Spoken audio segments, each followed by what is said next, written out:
Ito yung pangatlo naming destination mga amigo ngayong dito sa tour namin. So dito kami sa Diplomat Hotel. So ayan sa likod natin. So yung mga kasama ko nandun na sila.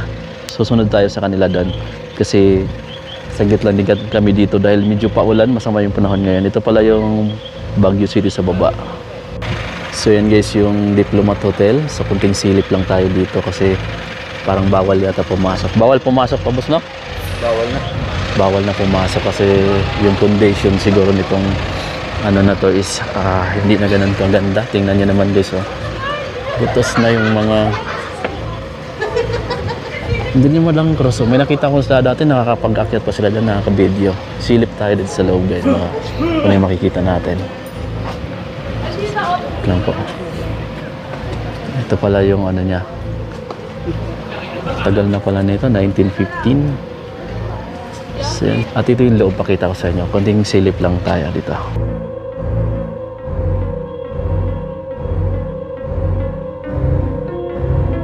Sobrang bulok na siguro kasi may mga nakano na ng mga kahoy, oh.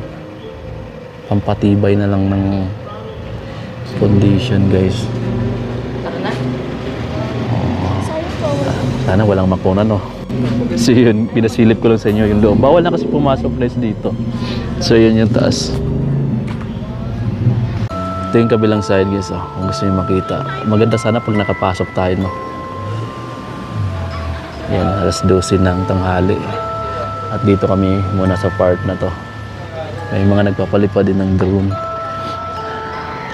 Meron din ditong another spot, oh. Tapos dito side. Talagang sobrang luma na siya, no? Kung titingnan mo, ang dami ng mga kumakapit ng mga halaman, no? Taka iba na yung kulay, tinatubuan na siya, no? Mga iba-ibang halaman. So iikutin natin yan, doon tayo dadaan sa kabila. Hindi tayo matakot, marami naman tayong kasabay. Punta tayo sa side, no? Yeah.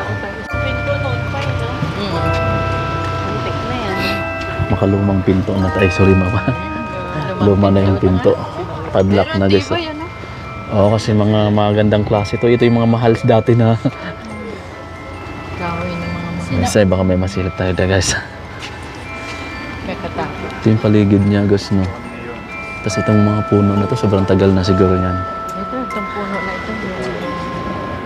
Yan na lang yung tingnan nyo yung mga condition ng mga bato nila. O, marami mga kumakapit ng sobrang tagal na ng ano, iba na yung kulay. Pero matitibay yung pagkakain. Oo, matitibay yung paggagawa nito. Ang hollow block nun eh. Nakakatakot lang. Ayan yung loob, oh. Wala na palang halos laman. Puro ano na lang. Ito guys, basag-basag na ibang salamin. Andun pala yung malaking fountain pa sa loob, oh. Kaso di na tayo pwede makapunta doon. Binabawasan o wala ng halos mga gamit. Tapos ito, yung mga pine trees sa paligid, oh. Ang lalaki. Ikutin lang natin tong Diplomat Hotel para pakita ko sa inyo kung ano yung actual ngayon na view dito. Marami ng mga damo-damo sa paligid guys. Dito sa side, ang ganda pala talaga ng view dito. Ayan, paikot lang din yung kalsada. Tapos overlooking dito. Ayan, oh, kung wala lang yung mga pine trees na yan, makikita mo yung overlooking na view dyan sa mga bahay sa baba ng Baguio City. Ito yata yung pinakamataas na or ito yung pinaka highest point dito, itong bundok na to. Ito makikita mo guys, oh.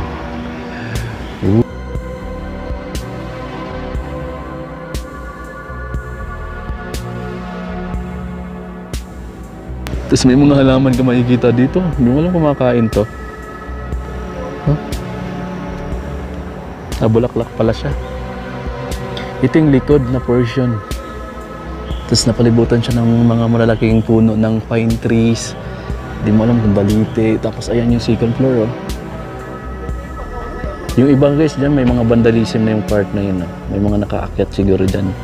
Tapos ayan, oh, nilulumot na. Tapos may mga halaman ng kumakapit. Yeah. Mas maganda ngayon, maraming tao. Like before. At pasilip ko sa inyo yung part na to guys, para makita nyo rin kung ano talaga yung nasa loob. Ayan, oh, mga tanggal na yung ano niya. Puro mga lumang kahoy. Pinapasilip ko lang sa inyo yung lugar dun sa loob kasi halos wala na rin gamit pala. Mga sira-sira na pati yung mga bintana. Wala na, di ba? Puro mga nilalagyan na lang nila ng pumpa para hindi makapasok yung tao. Nilagyan na lang nila.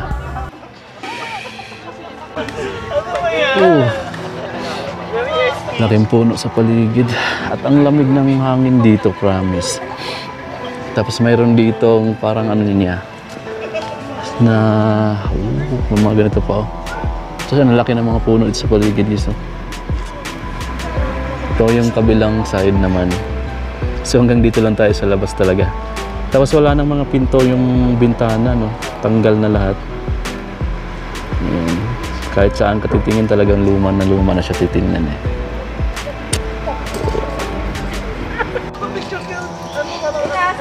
This side na to, mayroon nga makikitang malaking puno. Tapos kita mo rin dito yung magandang view sa baba. Tapos mayroon ditong ganitong mga pine trees. Yan na yung makikita mo. Hanggang ikot na lang. Parang mayroong mga Chinese ano dito mga amigo. Parang tanglad. Ito yung paligid ng Diplomat Hotel. Intro, nakita niyo yung bubong eh, no? Relax there, oh. Ito yung park na nasa tapat lang din ng Diplomat Hotel guys. Ayan. So first time kong makapunta rin dito. First time ko rin makita yung nakaganyan. Diba? Ayan yung mga grupo na mga pupunta rito. Ayan guys, so yung father, sobrang luma na tingnan, no? Siguro, ang ganda pa naman siguro ng ano na to kung nirenovate lang. Pero nakakatakot dito pag gabi siguro. Tapos bangin na yung park na to. Diba? Ganda ng view sana dito. Mas nakakatakot pag gabi. Ito, makikita mo yung mga malalaking puno. Meron din sila ditong, di ko alam kung tawag niya, no?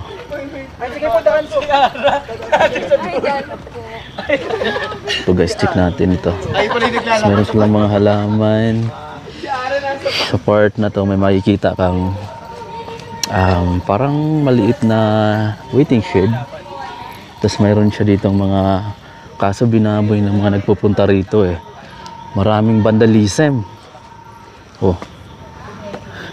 Hindi lang isa, mayroon pa doon sa kabila, ayan oh.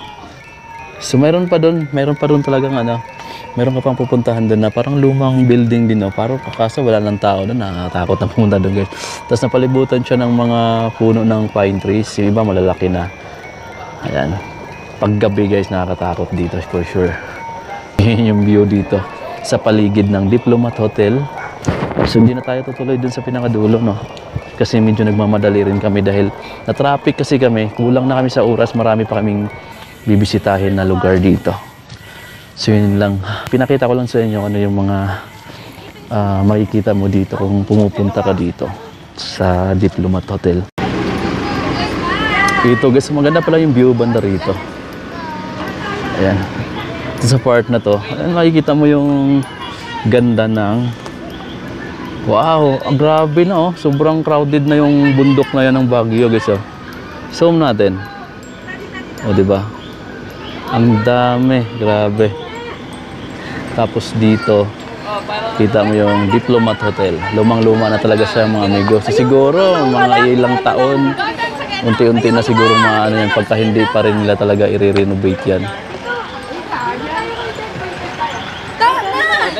Daming turista ngayon din.